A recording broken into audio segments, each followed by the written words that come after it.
Halo minasan, kali ini Dike akan menceritakan alur anime Solo Leveling episode 9. Dike kembali menyarankan agar kalian menonton anime ini secara langsung karena dijamin kalian pasti puas dan tentu saja memiliki pengalaman nonton tersendiri. Tapi jika kalian gak ada waktu, maka mampir ke sini adalah pilihan yang paling tepat karena Dike dengan senang hati akan menceritakan semua kisahnya untuk kalian semua. Sebelum lanjut ke inti cerita, buat kalian yang baru saja menemukan channel ini, ada baiknya untuk subscribe dulu. Jangan lupa juga untuk menyalakan notifikasinya, agar kami semakin semangat untuk menghadirkan konten-konten terbaik buat kalian. Oke, langsung saja. Persiapkan diri kalian and enjoy!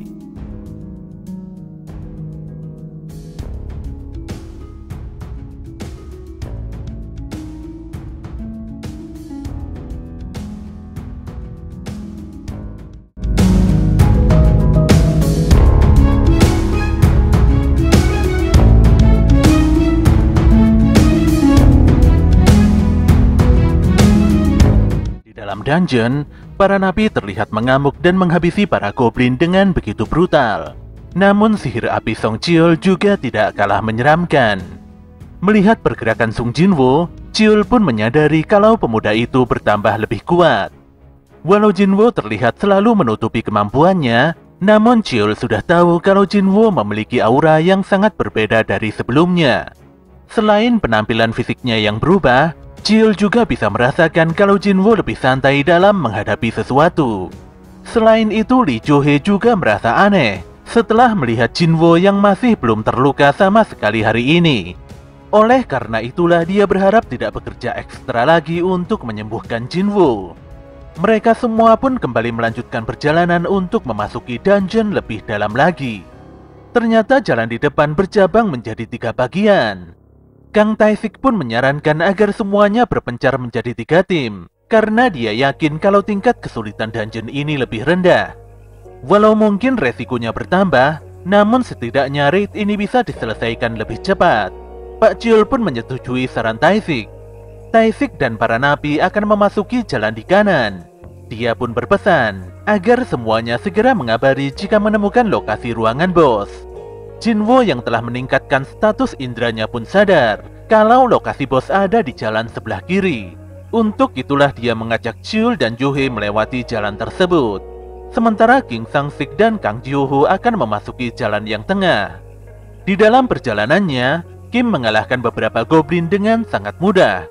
Jeong-ho pun berharap raid ini bisa diselesaikan tanpa masalah. Kehadiran Sung Jinwo yang merupakan senjata terlemah umat manusia membuat Kim begitu yakin kalau dungeon ini berperingkat rendah. Namun justru disinilah Kim memutuskan untuk meminta maaf pada Sung Jinwo setelah menyelesaikan raid ini. Jeong-ho pun agak terkejut dengan pernyataan Kim Sang-sik. Kim benar-benar tidak tenang dan merasa sangat bersalah. Apalagi sebagai seorang hunter dia malah kabur dan meninggalkan Jinwo bertarung seorang diri. Walau dia harus bertahan hidup demi keluarga, namun tindakannya yang menelantarkan Sung Jinwo tidak bisa dibenarkan. Jika masih ingin diakui sebagai seorang hunter, maka dia dan Jeong-ho harus meminta maaf dan mengakui kesalahan. Walau Jeong-ho agak pesimis kalau Jinwo mau memaafkan, namun Kim akan tetap meminta maaf. Sementara itu di jalur tengah, para napi tetap mengamuk dan membantai para goblin dengan begitu sadis. Tae-sik pun bertanya pada para napi, bagaimana jika lawan yang mereka hadapi adalah manusia? Apakah mereka akan tetap membantai para manusia itu? Para napi pun berkata kalau monster dan manusia tidak ada bedanya. Scene pun kembali beberapa waktu yang lalu, di mana saat itu Kang Tae-sik bertemu dengan seorang bapak tidak dikenal. Ternyata si bapak ini adalah orang tua dari seorang gadis yang telah diperkosa oleh 3 napi sebelumnya. Setelah insiden itu, putrinya pun langsung gantung diri. Sementara itu, istrinya harus dirawat di rumah sakit karena mengalami syok yang sangat berat. Si bapak benar-benar tidak terima, karena sebentar lagi para napi pemerkosa akan bebas dari penjara, dan seolah-olah tidak pernah terjadi apa-apa. Kekesalan si bapak semakin memuncak setelah mengetahui kalau para napi memiliki lisensi hunter. Jika mereka mengikuti raid, maka pemerintah akan memberikan keringanan hukuman. Tentu saja hal ini tidak adil, apalagi putrinya tidak akan pernah hidup kembali. Si bapak pun menyerahkan uang sebesar 3 miliar dengan harapan Kang Tae-sik mau mengabulkan permintaannya, yang tidak lain adalah mengeksekusi 3 napi tersebut. Adegan pun berpindah pada Kim dan Jung-ho, di mana mereka terus menyusuri jalan yang berkelok-kelok. Walau membingungkan, untungnya mereka bisa menemukan ujung dari jalan itu. Tapi disinilah mereka sangat terkejut setelah menyaksikan dengan jelas kalau Tae-sik telah membantai para napi tanpa belas kasihan. Tentu saja Kim langsung meneriaki Tae-sik dan meminta penjelasan apa yang sebenarnya telah terjadi di sini. Namun dengan santainya, Tae-sik langsung memenggal kepala seorang napi dengan belati kecilnya. Kim dan Jung-ho pun sangat tertekan melihat tindakan gila Tae-sik. Saat itu juga teriakan Kim dan Jung-ho membuat rombongan Song Cheol tersentak. Mereka pun segera berlari dan mendekati lokasi suara teriakan tersebut. Tim Song Cheol pun benar-benar terkejut setelah menemukan beberapa mayat berkelimpangan. Kang Jung-ho pun nampak tewas dengan tubuh tercabik-cabik dan darah di mana-mana. Sementara Kim Sang-sik terlihat tidak berdaya dengan kondisi yang kurang lebih sama dengan Jung-ho. Jin-wo pun sangat terkejut dan dia berteriak meminta tolong pada Jo-hee untuk segera menyembuhkan Kim. Pertolongan Jo-hee pun membuat Kim kembali sadar, namun Kim merasa kalau dirinya sudah tidak bisa ditolong lagi. Jin-wo pun meminta Kim untuk bertahan hidup, apalagi Kim memiliki keluarga yang tengah menunggu kedatangannya kembali. Di sini Kim benar-benar menyesal dan tidak bermaksud meminta maaf pada Jin-wo dengan cara seperti ini. Sebenarnya Kim ingin sekali meminta maaf dan menundukkan kepalanya. Sambil terbata-bata, Kim menyampaikan permintaan maaf yang sangat mendalam pada Sung Jin-wo atas kelakuan buruknya kala itu. Lelaki paruh baya itu pun akhirnya benar-benar meregang nyawa hingga membuat Sung Jin-wo sangat terpukul. Tanpa diduga, Tae-sik berusaha membunuh Jo-hee dengan belatinya.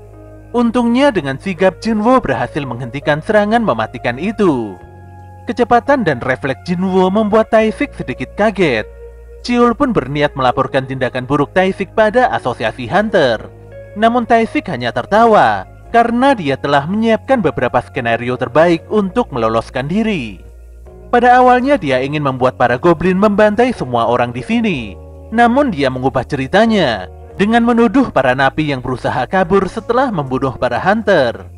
Tapi para napi itu tidak sanggup menghadapi Kang Tae-sik, sehingga satu-satunya orang yang selamat adalah Tae-sik itu sendiri. Cheol pun langsung pasang badan untuk menghadapi Tae-sik. Dia lantas mengambil pedang peninggalan Kim dan mendapatkan bantuan buff dari Jo-hee. Tapi Tae-sik meremehkannya, karena Cheol sebenarnya adalah hunter tipe penyihir yang tidak cocok menggunakan pedang. Hebatnya, Cheol sanggup mengimbangi kecepatan serta kekuatan Tae-sik yang sangat merepotkan. Hal ini pun membuktikan kalau Cheol bukanlah hunter amatiran. Sayangnya dia tetap jadi bulan-bulanan karena Tae-sik memang sangat kuat dan lebih cepat. Dikarenakan sangat syok, Jo-hee pun tidak sanggup memberikan pertolongan lagi pada Cheol. Ketika Tae-sik hendak menebaskan belatinya, tanpa diduga Song Cheol segera melepaskan sihirnya hingga membuat tubuh Tae-sik berselimutkan api ekstra kuat. Sayangnya strategi Song Cheol ini tidak mempan sama sekali untuk menghadapi Kang Tae-sik. Cheol sendiri sudah pasrah karena tidak mungkin baginya untuk memenangkan pertarungan yang tidak seimbang ini. Untungnya saat itu juga Jin-wo langsung menangkis serangan Tae-sik dan menyelamatkan Song Cheol. Tae-sik pun sangat kesal karena sudah 2 kali Sung Jin-wo menghalau serangannya. Pada awalnya Tae-sik tidak menaruh curiga pada Sung Jin-wo, tapi setelah mengetahui kalau Jin-wo adalah hunter peringkat E, Tae-sik pun langsung menyimpulkan kalau Jin-wo telah menyembunyikan kekuatannya. Namun pernyataan itu terbantahkan karena Cheol dan Jo-hee sudah lama mengenal Jin-wo. Para pendaftar palsu pasti akan membunuh semua saksi mata jika mereka mengetahui kekuatan asli si hunter. Tae-sik pun langsung mengetahui kalau Jin-wo adalah hunter dengan kebangkitan kedua. Tak ayal fakta ini pun membuat Cheol dan Jo-hee sangat terkejut. Disinilah semuanya sadar kalau dungeon 2 lapis sebelumnya adalah pemicu kebangkitan kedua Sung Jin-wo.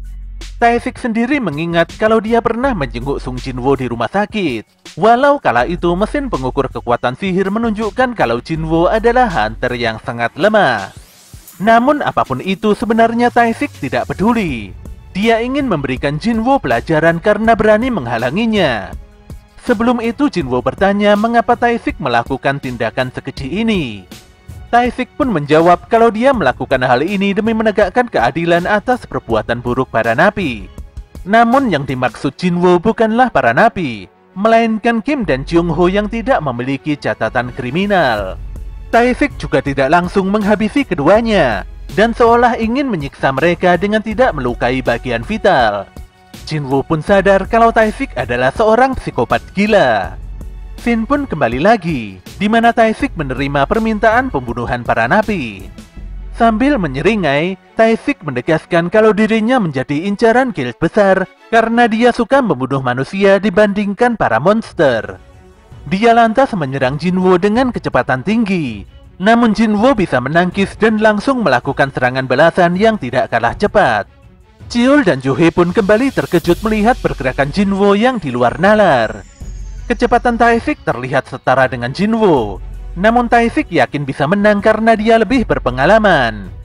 Jinwo pun mendapatkan notifikasi sistem, di mana dia harus mengalahkan Kang Taifik karena pria itu memang berniat membunuhnya. Dalam sekejap mata Jinwo melesat, dia lantas mengayunkan belatinya hingga membuat Taifik agak kaget. Goresan belati Kasaka pun membuat Taifik mulai keracunan. Untuk itulah Taifik langsung serius dan mengeluarkan teknik kamuflasenya. Skill ini memungkinkan Taifik menghapus seluruh auranya, mulai dari wujud, bunyi, dan bau. Walau Jinwo memiliki intuisi pertahanan yang luar biasa, namun Taifik berhasil menyayat kakinya. Alhasil, Jinwo pun langsung tertunduk. Namun Taifik malah makin bingung melihat Jinwo kembali pulih dalam sekejap mata.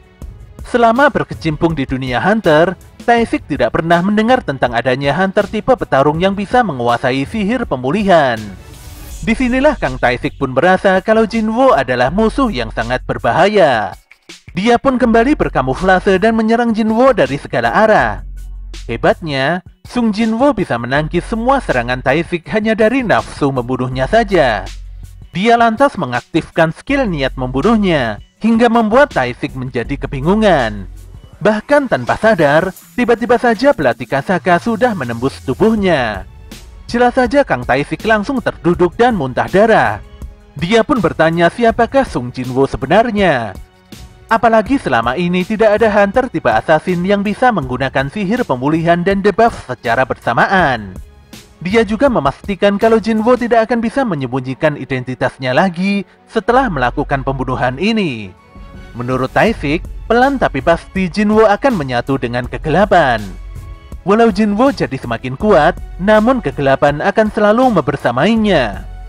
Setelah Taifik dikalahkan, Jinwo mendapatkan 5 ability point dan teknik kamuflase yang sebelumnya dikuasai Kang Taifik. Jinwo pun terlihat merenungi peringatan Taifik. Walau kini dirinya jauh lebih kuat, namun entah mengapa ada sesuatu di dalam dirinya yang perlahan hancur. Cheol dan Johe pun berterima kasih pada Jinwo. Jika tidak ada Jinwo, mungkin keduanya hanya tinggal nama saja. Jinwo pun meminta Cheol dan Johe menunggu di luar, sementara dirinya akan kembali masuk untuk mengalahkan bos sekaligus menutup dungeon ini. Walau sulit dipercaya, namun Cheol dan Johe menuruti semua permintaan Jinwo. Setelah membereskan bos dungeon, Cheol, Jinwo, dan Johe ditemui oleh Wo Jinchul. Jinchul pun agak kaget melihat sosok Sung Jinwo yang begitu berbeda dari sebelumnya. Dia pun meminta maaf pada para Hunter tentang kelakuan Kang Taifik yang benar-benar tidak bisa diampuni. Dengan wajah serius, Jinchul lantas bertanya siapakah yang mengalahkan Kang Taifik. Ketika Jinwo sudah pasrah kalau identitasnya akan terbongkar, saat itu Song Cheol berkata kalau dirinya lah yang mengalahkan Taifik. Di sini Cheol tidak berjuang seorang diri, karena ada Lee Johe yang selalu mensupportnya dengan banyak buff. Walau kurang memahami alasan Jinwo menyembunyikan kekuatannya, namun Cheol melakukan ini demi membalas kebaikan Sung Jinwo. Di dalam hatinya, Jinchul meyakini kalau Taifik adalah salah satu Hunter peringkat B yang lumayan kuat. Jadi sekeras apapun Cheol berusaha, sangat mustahil baginya bisa mengalahkan Kang Taifik. Walau Jinchul mau menerima penjelasan ini, namun dia meminta semua Hunter ikut dengannya ke kantor asosiasi untuk membuat laporan perihal kasus ini. 3 jam setelahnya, si bapak yang meminta Taifik membunuh para napi nampak menyerahkan diri ke pihak berwajib. Dia juga membuktikan kalau para hunter yang berjuang sebelumnya hanyalah melakukan pembelaan diri saja.